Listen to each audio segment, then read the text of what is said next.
ಎಲ್ಲರಿಗೂ ನಮಸ್ಕಾರಗಳು. ನಾವು ಇಂದಿನ ವಿಡಿಯೋದಲ್ಲಿ ಪರಿಸರ ಸಂರಕ್ಷಣೆ ಕುರಿತು ತಿಳಿದುಕೊಳ್ಳೋಣ. ಪರಿಸರ ಎಂದರೇನು?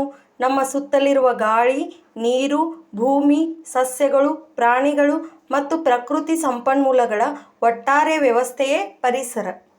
ಪರಿಸರದ ಮುಖ್ಯ ಅಂಗಗಳು ವಾಯು, ಜಲ, ಭೂಮಿ, ಸಸ್ಯಜಾಲ, ಪ್ರಾಣಿಜಾಲ.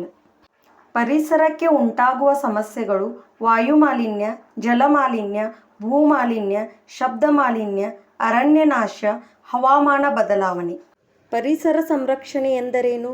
ಪರಿಸರದ ಸಂಪನ್ಮೂಲಗಳನ್ನು ಜಾಣ್ಮೆಯಿಂದ ಬಳಸಿಕೊಂಡು ಅವುಗಳನ್ನು ರಕ್ಷಿಸಿ ಮುಂದಿನ ಪೀಳಿಗೆಗೆ ಉಳಿಸುವುದೇ ಪರಿಸರ ಸಂರಕ್ಷಣೆ. ಪರಿಸರ ಸಂರಕ್ಷಣೆಯ ಅಗತ್ಯ ಮಾನವ ಆರೋಗ್ಯ ರಕ್ಷಣೆ, ಪ್ರಕೃತಿಯ ಸಮತೋಲನ ಕಾಪಾಡಲು, ಜೀವ ವೈವಿಧ್ಯ ಉಳಿಸಲು, ಭವಿಷ್ಯದ ಪೀಳಿಗೆ ಸುರಕ್ಷತೆ. ಪರಿಸರ ಸಂರಕ್ಷಣೆಯ ವಿಧಾನಗಳು: ವಾಯು ಸಂರಕ್ಷಣೆ, ಸಾರ್ವಜನಿಕ ಸಾರಿಗೆ ಬಳಕೆ, ವಿದ್ಯುತ್ ವಾಹನ ಉತ್ತೇಜನ, ಮರ ನೆಡುವುದು. ಜಲ ಸಂರಕ್ಷಣೆ, ಮಳೆ ನೀರು ಸಂಗ್ರಹ, ನೀರಿನ ವ್ಯರ್ಥ ಬಳಕೆ ತಪ್ಪಿಸುವುದು, ಜಲಾಶಯಗಳನ್ನು ಸ್ವಚ್ಛವಾಗಿಟ್ಟುಕೊಳ್ಳುವುದು. ಭೂ ಸಂರಕ್ಷಣೆ, ಪ್ಲಾಸ್ಟಿಕ್ ಬಳಕೆ ಕಡಿಮೆ ಮಾಡುವುದು, ಕಸ ವಿಂಗಡಣೆ, ಜೈವಿಕ ಗೊಬ್ಬರ ಬಳಕೆ. ಅರಣ್ಯ ಮತ್ತು ವನ್ಯಜೀವಿ ಸಂರಕ್ಷಣೆ, ಅರಣ್ಯನಾಶ ತಡೆಯುವುದು, ವನ್ಯಜೀವಿ ರಕ್ಷಣೆ, ಮರ ನೆಡುವ ಅಭಿಯಾನ.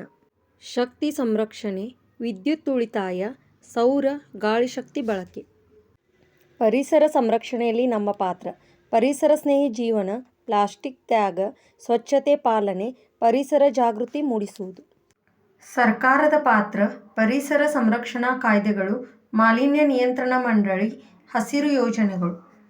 ಪ್ರಮುಖ ಪರಿಸರ ದಿನಗಳು: ಜೂನ್ 5 ವಿಶ್ವ ಪರಿಸರ ದಿನ, ಏಪ್ರಿಲ್ 22 ಭೂಮಿ ದಿನ, ಮಾರ್ಚ್ 22 ವಿಶ್ವ ಜಲ ದಿನ. ಉಪಸಂಹಾರ: ಪರಿಸರ ಉಳಿದರೆ ಜೀವನ ಉಳಿಯುತ್ತದೆ. ಇಂದೇ ಪರಿಸರ ಸಂರಕ್ಷಣೆಗೆ ಕೈ ಜೋಡಿಸೋಣ. ಧನ್ಯವಾದಗಳು.